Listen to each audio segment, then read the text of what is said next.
Kita seringkali melupakan ini dalam kehidupan sehari-hari. Makna itu seolah-olah, wah ini kan harus kuda, harus mirip. Nah, nggak bisa. Dia harus bisa diganti, yang penting fungsi atau perannya sama, gitu. Yaitu dia tetap melangkah dengan huruf L, nanti bagaimana dalam permainan, kan begitu ya. Gitu. Nah, itu yang disebut sebagai valensi. Jadi sebuah kedudukan, sebuah unsur dalam hal ini, dalam sebuah bangunan game, atau bangunan bahasa, atau bangunan cerita, itu bekerja berdasarkan fungsinya. Contohnya dalam cerita adalah misalnya gini, dalam dongeng misalnya, dalam prop ya, itu penelitian klasik, dalam dongeng misalnya, Cinderella deh gitu ya. Itu kan selalu di apa istilahnya variasi kan, banyak sekali ya, bahkan Hollywood sekarang bikin beda-beda ya. Tapi kita tahu ada unsur yang tidak pernah berubah dalam Cinderella kan, mau variasinya kayak gimana, unsur yang tidak pernah berubah selalu muncul dalam berbagai variasi itu. Nah, contoh misalnya apa itu Ibu Tiri, ya kan? Ibu Tiri dalam Cinderella itu kan berulang lagi dalam dongeng-dongeng yang lain. Nah, kita seringkali terpengaruh oleh posisi Ibu Tiri dalam cerita ini ketika melihat Ibu Tiri dalam kehidupan real. Gitu kan? Padahal Ibu Tiri dalam kehidupan real bisa saja jauh berbeda daripada valensi yang ada di dalam dongeng pada umumnya. Tapi kita udah dipengaruhi nih, gitu ya. Kepala kita kan punya konvensi nih dari dongeng-dongeng itu, sehingga ketika misalnya ibu kita meninggal, kemudian ayah kita kawin lagi, wah langsung gitu ya, punya apa bayangan buruk. Wah nanti saya akan jadi seperti Cinderella atau apa. Itu artinya kita dipengaruhi oleh konvensi dongeng dalam melihat realitas. Jadi bukannya kita yang meniru apa, bukannya sastra meniru kehidupan itu, tapi malah sebaliknya kehidupan meniru sastra itu. Nah, makanya konsep valensi menjadi penting. Si Ibu Tiri hanya berfungsi jahat di dalam dongeng ini. Gitu. Di dalam konvensi dongeng, tokoh Ibu Tiri punya valensi jahat. Gitu ya. Tapi ya itu tentu saja tidak mendefinisikan Ibu Tiri dalam kenyataan sesungguhnya kan. Valensi ini adalah sebuah fungsi yang berlaku di dalam sebuah genre. Sehingga Ibu Tiri jahat tuh harus ada dalam dongeng. Karena kalau tidak, struktur dongeng berubah seluruhnya. Misalnya nenek sihir, ya nenek sihir dia harus berfungsi apa dalam itu? Nggak bisa nenek sihir berfungsi menggantikan pangeran, ya kan? Itu mengubah seluruh bangunan konvensi dongeng. Kalau itu terjadi, kita sudah berhadapan dengan genre baru yang kita tidak bisa lagi sebut sebagai dongeng. Bisa saja itu dibuat, namanya juga pengarang ya. Nah, perubahan ini yang penting. Oh, berarti ada perubahan, jangan-jangan orang sudah sampai pada perubahan kesadaran dalam masyarakat mengenai apa struktur cerita yang di dalamnya ada nenek sihir misalnya gitu ya. Nah, saya kira contoh lain misalnya ya, fungsi di sini ya.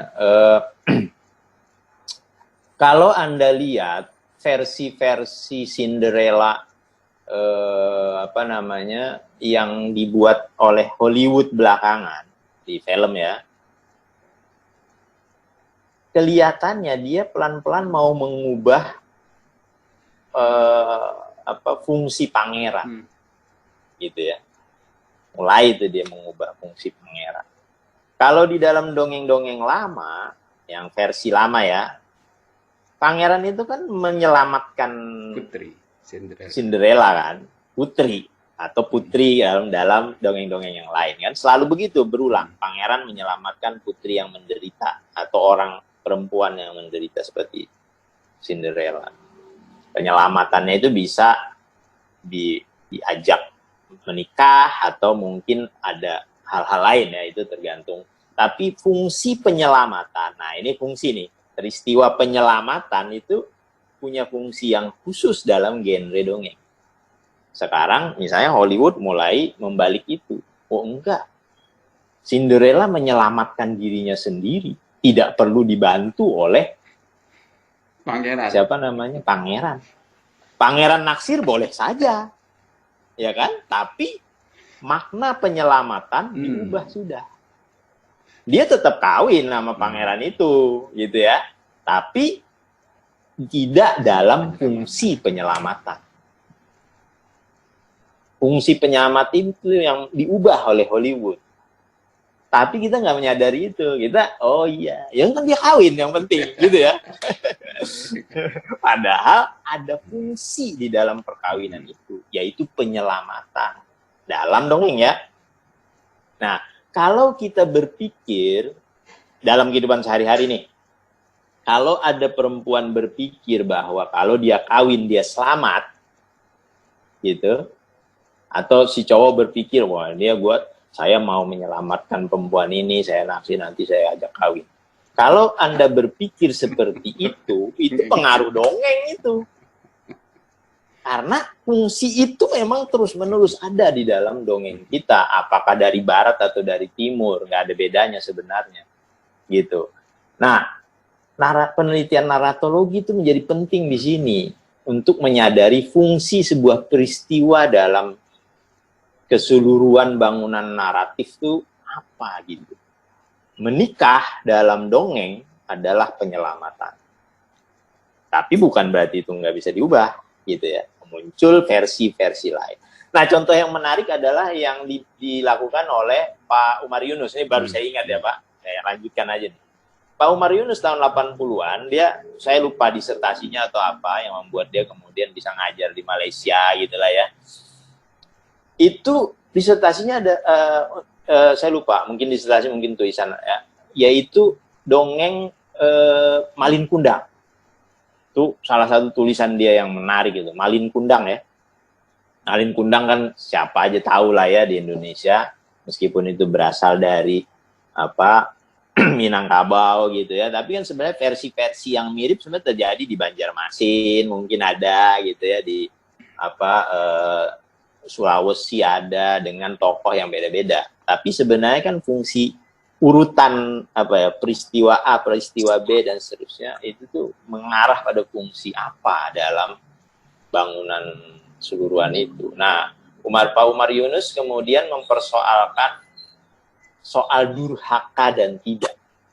Fungsi durhaka dan tidak dalam berbagai versi Malin Kundang dari Indonesia, dan juga dia meneliti dari Malaysia ya. Ternyata juga ada anakan Malaysia, orang Sumatera pada dasarnya. Nah, ternyata menarik temuan dia adalah tidak semua versi-versi itu memperlihatkan fungsi durhaka. Dia tetap jadi batu, tetap dikutuk di dalam semua versi itu. Tapi di sini fungsi durhaka hilang. Di sini ada, gitu ya. Nah, itu temuan Pak Umar Yunus. Mirip seperti tadi, Cinderella tetap kawin sama pangeran, tapi fungsi penyelamatan sudah dihilangkan karena ternyata Cinderella menyelamatkan dirinya sendiri. Misalnya gitu ya. Nah, itu juga terjadi dalam fungsi durhaka dalam dongeng Malin Kundang. Jadi tidak selalu itu berfungsi, atau kalau dalam bahasa biasa dimaknai sebagai kedurhakaan. Gitu. Nah, Itu menarik kalau Anda mau baca tulisan Pak Mariunus ya, nanti kapan-kapan saya scan aja lah, itu bukunya udah nggak ada itu pasti. Gitu ya. Ya kira-kira begitu Pak, mengenai fungsi. Baik, terima kasih banyak Pak Rida atas berbagai pengetahuan barunya buat kami semua, terutama yang mengikuti mata kuliah saya. Terima kasih. Sebetulnya masih ingin bertanya, tapi apa daya waktu sudah menunjukkan batas akhir. Tapi sebelum berpisah, saya sekali lagi ingin mengucapkan terima kasih dan juga ingin menyampaikan pertanyaan buat Pak Ridho dari kawan saya yang dari Lampung tadi. Oh ya, Pak Sumasno ini juga dari Lampung ya, cuma sekarang ada di Banjarmasin. Jadi ada 2 orang Lampung di sini. Boleh makalah yang Pak Ridho kirim ke kelas kami dibagi ke kawan kita Pak Rahmat dari Lampung yang minta tadi, atau juga pembaca yang lain? Iya Pak. Boleh. Ya, dengan senang hati. Yang pertama, yang kedua, hasil rekaman video kuliah ini akan diunggah lewat kanal YouTube saya. Saya mohon izin Pak, ini untuk berbagi juga pada masyarakat banyak supaya pengetahuan tentang naratologi sebagai semakin banyaklah bisa dipelajari orang-orang lebih lanjut, dan saya harapkan mahasiswa saya membaca lebih lanjut ya buku-buku yang dikutip oleh Pak Ridho di dalam makalahnya. Sebelum juga saya juga ingin menyapa, ini ada kawan dari Medan nih, Pak Isman, selamat bergabung meskipun tapi tadi terlambat. Saya harapkan Bapak juga bisa ikut menyimak seluruh rangkaian kuliah tamu hari ini bersama Pak Dr. Isa Crida dari Universitas Negeri Jakarta. Jadi meski tidak apa-apa terlambat, nanti bisa disimak lewat kanal YouTube saya. Sekali lagi terima kasih Pak Rida, terima kasih semuanya. Ya, semoga sehat semua, terus sampai ketemu lagi nanti melewati new normalan.